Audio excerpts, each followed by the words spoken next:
Hello everyone, सब लोगों को नमस्ते। Praise the Lord. कैसे हैं आप सब? आई होप कि आप सब बहुत अच्छे होंगे, स्वस्थ और मस्त होंगे।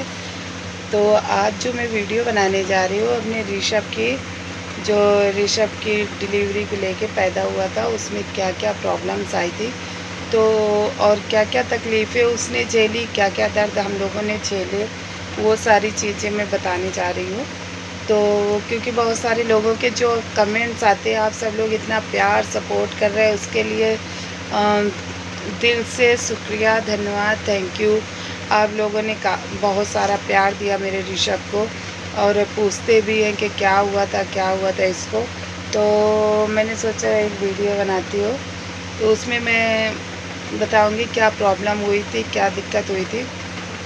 तो आप लोग वीडियो प्लीज़ पूरा वॉच कीजिएगा, तो तभी समझ में आएगा, क्योंकि कई बार हमसे ऐसी गलतियाँ हो जाती है जाने अनजाने में, जिसके वो कहते हैं ना कि जाने अनजाने में की हुई गलतियाँ हमारे लिए भविष्य में, फ्यूचर में बहुत परेशान करती है। तो वही सिचुएशन, वही कंडीशन मेरे साथ भी हुई थी। तो एक्चुअली में हुआ ये था कि मेरे ऋषभ का जन्म 2016 में हुआ था, 3 मई 2016 में। तो इसकी सिचुएशन ये थी कि डिलीवरी के टाइम में ये फंस गया था और 2-3 घंटे फंसा रहा था डिलीवरी रूम में। मैं 7:30 बजे गई हुई थी, 7 बजे एंट्री की थी मैंने और ये 10:30 बजे हुआ था। तो काफ़ी लंबा समय फंसे रहने के बाद इसका पूरा जो सर है वो ऐसे पूरा स्वेलिंग हो गई थी और इसकी जो पूरी नसें हैं, बोन्स थी, वो पूरी दब गई थी। तो ये जब डिलीवरी के बाद हम लोगों को कोई सिचुएशन ऐसी पता नहीं थी कि क्या प्रॉब्लम है, क्या प्रॉब्लम नहीं है, क्योंकि डिलीवरी के पहले जब जब मैं प्रेग्नेंट थी, तब सारी जाँचें, सारी रिपोर्टें बिल्कुल नॉर्मल आ रही थी, इसलिए हम लोग निश्चिंत थे और ज़्यादा जानकारियाँ भी नहीं थी हमें इस चीज़ को लेके। तो शायद इसीलिए ऐसा कुछ हो गया हमारे साथ में। तो हुआ ऋषभ मेरा जब 3 घंटे के बाद डिलीवरी में 3 घंटे के बाद जब ये पैदा हुआ, तो इसके साथ में ये था कि ये रोया नहीं, बिल्कुल रोया नहीं। बहुत कोशिश की गई, जैसे बच्चों को रुलाया जाता है सारी तरह से कोशिश कर ली गई, लेकिन ये रोया नहीं। मतलब कुल मिला के बेहोश हो गया था, इसको फेट्स आने लगे थे तुरंत। तो जिसने डिलीवरी की हुई थी और नॉर्मल डिलीवरी हुई थी, जिसने भी डिलीवरी की थी, तो वो बोली कि बच्चा बिल्कुल ठीक है, 1-2 घंटे बेहोश है, 1-2 घंटे में होश आ जाएगा। ये उसको भी ज़्यादा जानकारी नहीं थी या वो डर गई थी, जो भी सिचुएशन रही होगी उस समय की। और मैंने अपने बेटे का बस बिल्कुल थोड़ा-सा फेस देखा हुआ था, इसके बाद मैं भी इस कंडीशन में नहीं थी कि मैं उसको सही से देख पाऊँ। तो उसको लेके बाहर आ गए, मेरी छोटी वाली सिस्टर को पकड़ाया गया, वो हॉस्पिटल लाइन से ही है, तो उसको ज़्यादा जानकारी है बच्चों को लेके।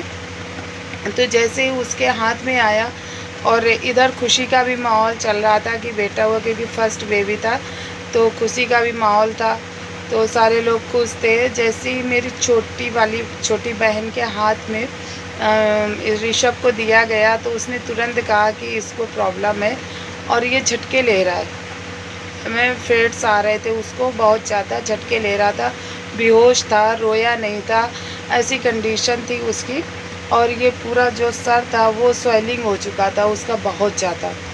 तो एटलीस्ट उसको किसी दूसरे हॉस्पिटल में एडमिट किया गया और ये किस्मत की बात थी, बाय लक, कि उसको वहाँ भी ऑक्सीजन नहीं मिली। तो 2 दिन वहाँ पर मेरा बेटा बिना ऑक्सीजन के रहा। कैसे रहा, कैसे एक तरह से कह सकते हैं कैसे जीवित रहा, ये कह सकते हैं। बिना ऑक्सीजन के लोगों का क्या हाल होता है, साँस लेना कितना मुश्किल हो जाता है। लेकिन ये कहीं न कहीं उस ईश्वर का, प्रभु का चमत्कार ही हो रहा था हमारे साथ में। तो इसके बाद में 2 दिन जब हुए, लेकिन कंडीशन में सुधार उसके नहीं हो रहा था। मेरी बहन ने बोला कि यहाँ पे कोई व्यवस्था ठीक-ठाक नहीं है, दूसरे हॉस्पिटल लेके चलते हैं, क्योंकि वो लोग बार-बार बोल रहे थे कि अभी ऑक्सीजन थोड़ी देर में आ जाएगी, करते-करते 2 दिन हो गए, उसको प्रॉपर ऑक्सीजन नहीं मिल रही थी, कंडीशन उसकी बिगड़ती हुई चली जा रही थी। तब उसको मेरी छोटी वाली सिस्टर ने और हम लोगों ने, सबने उसको दूसरे हॉस्पिटल में एडमिट किया जहाँ पे उसको प्रॉपर ऑक्सीजन मिली और वो मतलब वहाँ पे उसका प्रॉपर ट्रीटमेंट चला। तो एडमिट रहा 12 या 13 दिन एडमिट रहा वो। इसके बाद उसके साथ में जब 4-5 दिन हो चुके थे तो उसकी कंडीशन ऐसी हो गई थी, उसको वेंटिलेटर में डाल दिया गया और एक रात तो उसकी पल्स रेट वगैरह सारी डाउन हो गई थी, कुछ भी नहीं था। डॉक्टर ने कहा आप लोग इसको घर लेके जाइए क्योंकि बच्चे के साथ में कुछ भी बचा हुआ नहीं है और इससे उम्मीद नहीं कर सकते हम लोग कुछ भी। अगर जीवित भी रह गया तो ये बेड रेस्ट रहेगा, कभी कुछ करने की पोजीशन में नहीं होगा।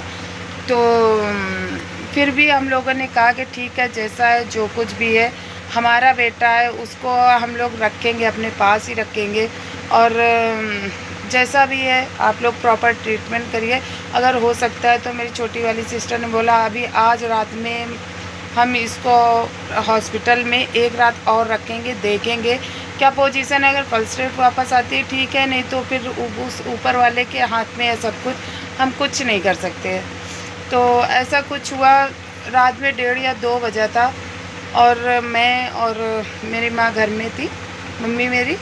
तो हम लोगों को तो कुछ ऐसा बताया नहीं गया था कि ऐसा कुछ हो रहा है। मेरे हस्बैंड ने बोला कि ऐसे ऐसे बच्चे के बारे में डॉक्टर बोल रहे हैं तो क्या करना चाहिए।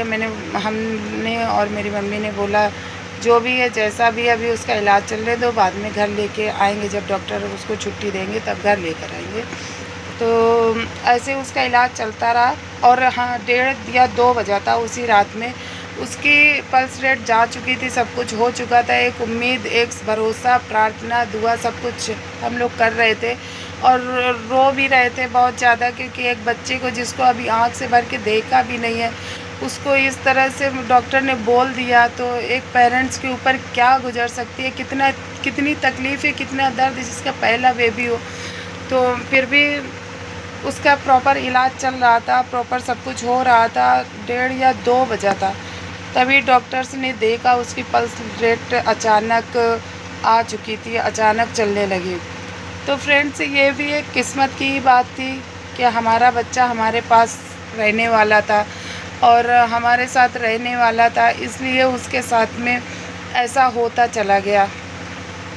इसके बाद 12 या 13 दिन उसका इलाज चला। फिर से इलाज चलने के बाद फिर उसको तब तक फाइनेंशियल प्रॉब्लम थोड़ी सी हो चुकी थी क्योंकि प्रॉपर 12-13 दिन इलाज कराना एक अच्छे हॉस्पिटल में क्षमता से बाहर था। फिर भी हम लोग कर रहे थे तो फाइनेंशियल प्रॉब्लम हो गई। फिर डॉक्टर ने बोला क्या करेंगे आप लोग, तो हम लोगों ने कहा इसका दूसरा कोई रास्ता हो तो बता दीजिए मुझे। 5 या 6 दिन बाद जब माँ को बुलाया जाता है कि बेबी को माँ को बुलाए, तब मैंने अपने बेटे का चेहरा देखा था, फेस देखा था। इसके पहले मैंने अपने बेटे को देखा नहीं था। देखते ही मुझे इतना रोना आया उसकी कंडीशन देख के कि मैं कुछ कह नहीं सकती। अपने बेटे को इस पोजीशन में देख के उस समय क्या मेरे साथ गुजर रही थी ये तो मैं आज भी 10 साल हो गए लेकिन फिर भी जब याद आता है तो रूह कांप जाती है ऐसे उस पोजीशन को देखते हुए, उस कंडीशन को देखते हुए। फिर इसके बाद उसको 12 या 13 दिन में घर लेकर आए हम लोग। तो घर में ही ऑक्सीजन लगी, पूरी व्यवस्था, डॉक्टर्स घर में ही आता था, इंजेक्शन भी लगते थे, दवाइयाँ प्रॉपर चल रही थी और बराबर चल रही थी। पता नहीं रोया तब तक भी नहीं था, कुछ भी नहीं था, घर में सन्नाटा सा था कि ऐसा लगता था कि घर में कोई बच्चा नहीं हुआ है। जहाँ खुशियों का माहौल चल रहा था, जहाँ खुशियाँ चल रही थी, खुशियाँ सारे लोग मनाने वाले थे, वहाँ पे अचानक से सन्नाटा, दुख और इतनी टेंशन हो गई। फिर इसके बाद 18 या 19 दिन हो चुके थे तो एक दिन अचानक दोपहर में मैं बाथरूम में थी तो अचानक हल्की सी आवाज़ मेरे कान में गूंजी। ऐसा लगा मेरे बेटे की आवाज़ कुछ मेरे कान में आई है। तो मैंने अपनी माँ को बोला कि क्या बच्चे ने कुछ रोने की आवाज़ दी। माँ बोली हाँ, थोड़ा सा हल्की सी आवाज़ आई। इतनी खुशी हुई कुछ अब आप क्या बताएं आप लोगों से। फिर इसके बाद हमने कहा चलिए आज अगर इतना रोया है तो कल थोड़ा और रोएगा। फिर धीरे धीरे धीरे धीरे करके 2-4-6 दिन में उसकी स्पीड बढ़ गई और बहुत तेज़ तेज़ उसने रोना शुरू कर दिया। तो थोड़ा सा अंदर से हल्का सा महसूस हुआ कि रोया। फिर इसके बाद ये जब उसका प्रॉपर इलाज चलता रहा, ये जब 4 या 5 महीने का हो गया, जिस डॉक्टर से इलाज चल रहा था उनके यहाँ लेके गए तो उनको जैसे ही दिखाया जाके तो उन्होंने तुरंत बोला कि इस बच्चे का कुछ हो नहीं सकता है, तो इसके साथ कोई चमत्कार ही हो सकता है, कुछ हो नहीं सकता। हम लोगों को ज़्यादा कुछ जानकारियाँ नहीं थी कि क्या क्या होगा क्या नहीं होगा, क्योंकि बच्चों को हमने इस तरह के देखा नहीं था। पहला केस था मेरे सामने, मेरे ही साथ हो गया ऐसा।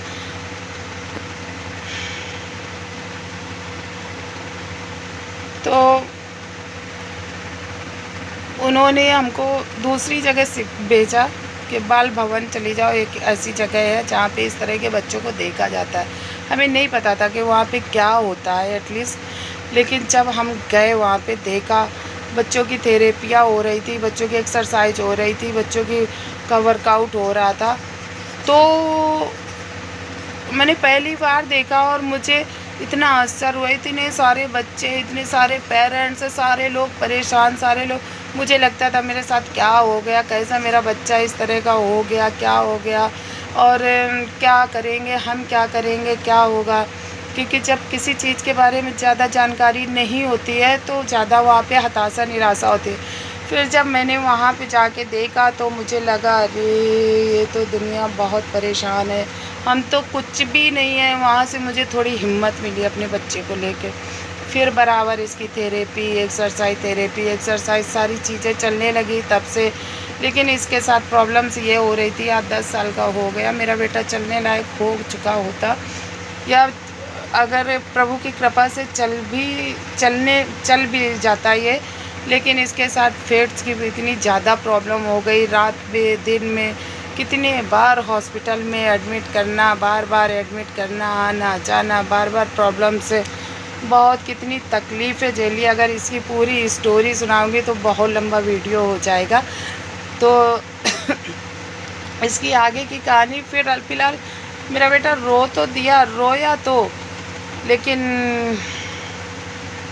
प्रॉपर और सारे लोग जो थेरेपिस्ट थे, डॉक्टर थे, वो बोले ये नॉर्मल नहीं हो पाएगा किसी तरह से, और अपना काम कुछ कर सकता है, टाइम आने में पता चलेगा कितना कर सकता है, क्या कर सकता है। तो टाइम जैसे जैसे आता जा रहा है हम लोगों को पता चल रहा है कि ये क्या कर पा रहा है, क्या नहीं कर पा रहा है। वो तो कुछ भी नहीं कर पा रहा है, लेकिन सारे काम, सारा कुछ मेरे ऊपर डिपेंडेड है, सारा कुछ मुझे ही करना पड़ता है। लेकिन एक तसल्ली रहती है, चलो अपना बेटा अपने पास है, कि ऊपर वाला जो भी करता है वो बैठा हुआ है, जो भी करता है, जैसे भी करता है, सब अच्छा ही करता है। और आज नहीं तो कल, अभी भी मैं हिम्मत हारी नहीं हूँ। और मैं क्या, हमारे घर में किसी ने अभी हिम्मत नहीं हारी है, सारे लोग लगे रहते हैं उसके लिए, सारे लोग करते रहते हैं, क्योंकि उसने इतने कष्ट से, इतनी तकलीफ़ें सही है। हम सब लोग तो उसको सोच ही नहीं सकते किसी तरह का तकलीफ़ या कष्ट देने के लिए। आप लोगों की दुआएं, प्यार हमारा हिम्मत बढ़ाती है, हमारा साहस बढ़ाती है। दिल से बहुत बहुत शुक्रिया, धन्यवाद कि आप लोग इतना प्यार देते हैं, इतनी सारी दुआएं भी देते हैं, ब्लेसिंग देते हैं, उसके लिए आप लोगों का बहुत बहुत शुक्रिया। क्योंकि इससे ना, और काफ़ी मैं जब टूट रही थी, काफ़ी नर्वस हो रही थी, घर में रह रही थी, मुझे समझ नहीं आ रहा था, तो फिर मैंने सोशल मीडिया का सहारा लिया। मैंने कहा कि बच्चे के बारे में बताना, काफ़ी क्वेश्चंस होते हैं, काफ़ी चीज़ें शेयर करने के लिए जो अभी बहुत सारे लोगों को नहीं पता है।